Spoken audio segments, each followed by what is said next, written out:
Okay.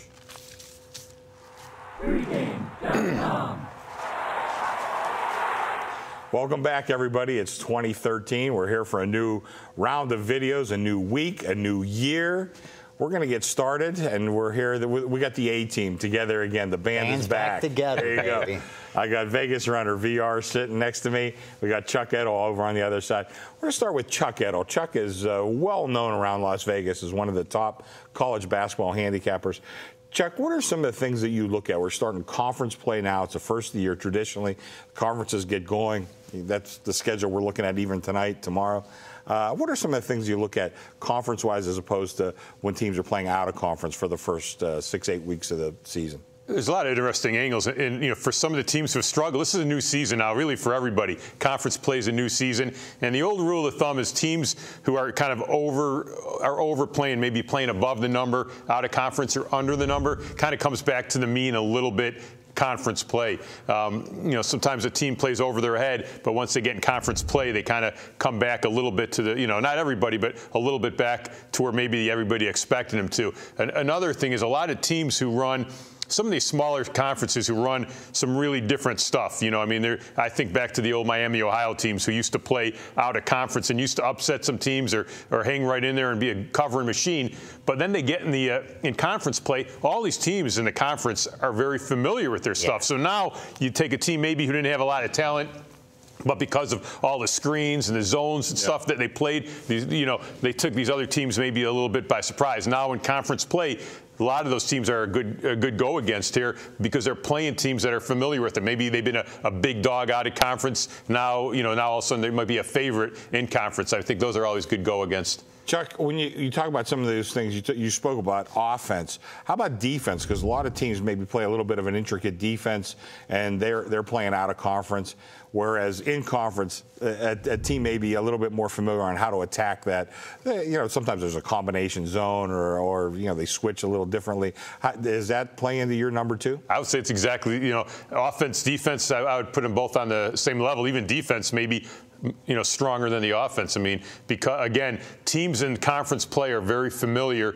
If it's the same coach and they're very familiar with a lot of the sets these teams run. Out of conference, they might think they're familiar with them. They might look at films, but until you play against it, it's really a lot of these schools run some different things. So that's just an example of some of the situations that occur, from non-conference to conference play.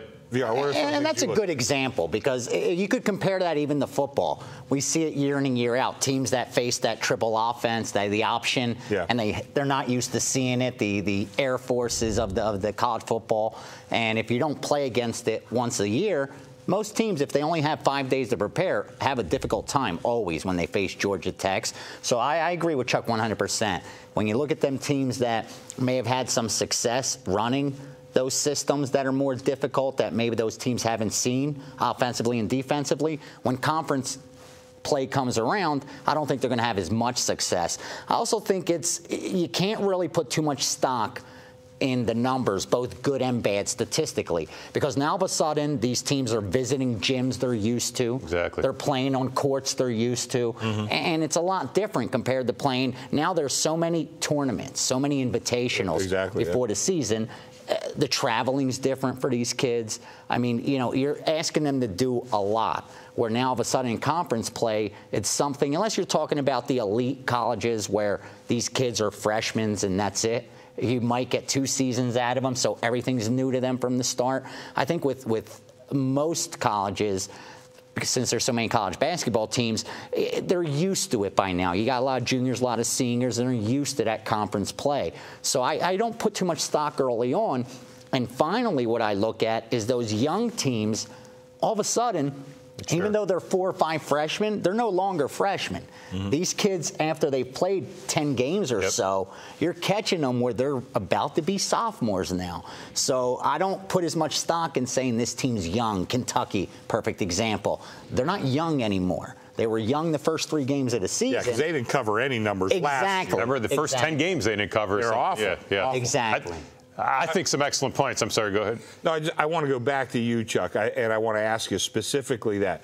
How do you rate, like, a home court advantage, and do you let freshmen, sophomores. Does that alter your home court? How do you look at that sort of thing? Well, in conference play, and I thought, VR brought up a great point. Non-conference play, usually teams maybe are traveling further, not always, but right. Now in conference play, they're also a lot of these schools are very familiar. Wake Forest goes to North Carolina every year; they're very familiar. But Wake Forest might not play Syracuse maybe once every 10 years. Yeah. So they're much more familiar. So somebody out there might be looking, oh, this team is bad on the road against the spread. Conference play, just throw all that out in the books and start over again. Okay. And he mentioned about the young players. Absolutely. You have to look at each team individually, but I think it's an excellent point. Some teams, you follow young teams.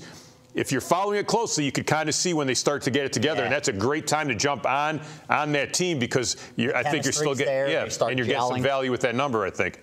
Okay, well, we didn't rehearse any of this. At all. No, we didn't. No, and I want to throw some things out, and I don't know if you're prepared or not prepared. Sure. Do you look more in conference play? Do you look more at like the inside game as opposed to guards? I know a lot of guys, they like those veteran guards, especially come tournament time. When you're looking at conference play, so not tournament or anything like that. You're looking at veteran guards. You like teams that have a little more power underneath. What's an angle? I mean, you always like to have the good guards and both, obviously. You like both, sure, yeah. But I think it is more important when you start off the season in non-conference play. When you start off to have those experienced guards, it's much more important. I think it plays a bigger role now in conference play. Obviously, you still want a good guard play, but I think it's more important when the first 10 games of the year to have some experience back there, like VR said. Now these guys are getting a little more used to it, but there's still some young teams that are going to get in conference play, and because of some inexperienced guard play, they still might struggle. But I would, it's an individual basis. But on a whole, I would think it's more important in non-conference play early on than it is in conference play. Very good. Okay. Well, this is an evergreen situation for college basketball, conference play, baby. I thought, you grew up in Philly. I grew up in Pittsburgh. You grew up in Chicago. I used to love to go to the games, and you had a great feel. You went to the Palestra. I went to the Pitt Fieldhouse. I went to the Civic Arena. The Paul Blue Demons for me. I don't think either one of those buildings are there anymore, but we saw a lot of great basketball. I remember, we'll tell some stories some other time. That's another video, huh? Another video. We'll get into it sometime. All right, thanks a lot for tuning in on this, and this is something you want to keep track of, really.